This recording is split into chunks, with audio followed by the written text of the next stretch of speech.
Hello, friends. It's May 5th, Cinco de Mayo 2023. I hope you're doing well. I trust you're doing well. I wanted to read something to you guys from my YouVersion Bible app today. I think it's applicable to anybody, whether you're in faith or not, but especially if you're in faith and a follower of Christ like I am. How to combat pride. I'll read this to you. It goes as such. I'm fine. I've got this. It's my problem, not yours. We all want to be known, but sometimes it feels easier to hide behind a mask of self-sufficiency. We might tell ourselves that we don't want to be a burden to others with our problems. But what we're really saying is that we believe we can and that we should handle everything alone. This may feel self-protective, but it's a form of pride that isolates and it weakens us. Pride is simply having a view of ourselves and our abilities that doesn't align with reality. It's one of the most effective methods the devil uses to isolate us because it makes us believe that we're better off all alone. So how can we combat it? How can we combat pride? The Apostle Peter advises us to clothe ourselves in humility in 1 Peter 5. Verse 5. We do this by caring for others, watching over others, and accepting the authority and wisdom that others offer us. And that's also from 1 Peter 5. This requires mutual vulnerability, trust, and authenticity.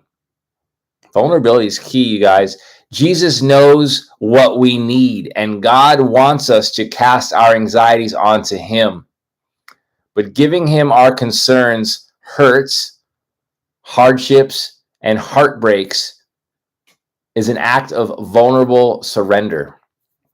We cannot do this unless we first acknowledge our need for him, our need for God.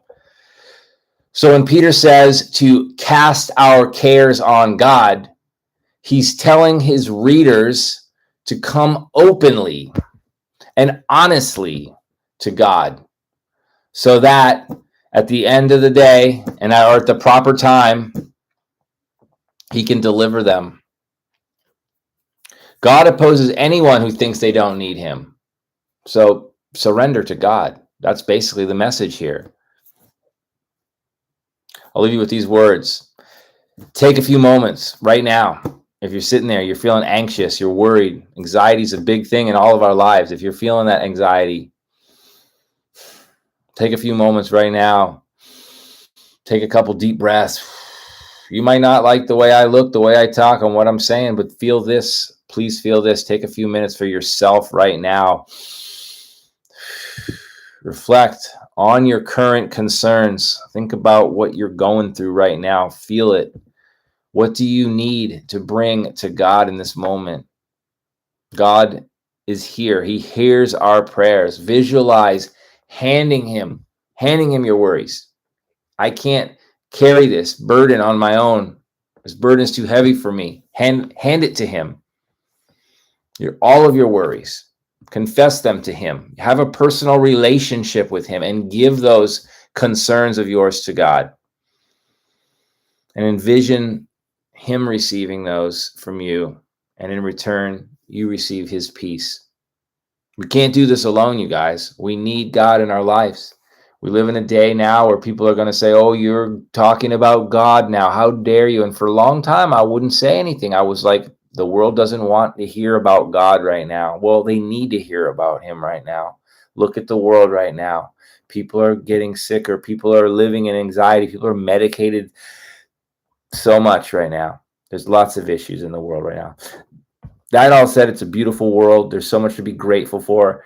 I highly recommend keeping yourself a gratitude journal and take time, bookend each and every day for God and for reflecting on your life and the problems that you can't handle, the ones that seem too much for you, hand them over to God.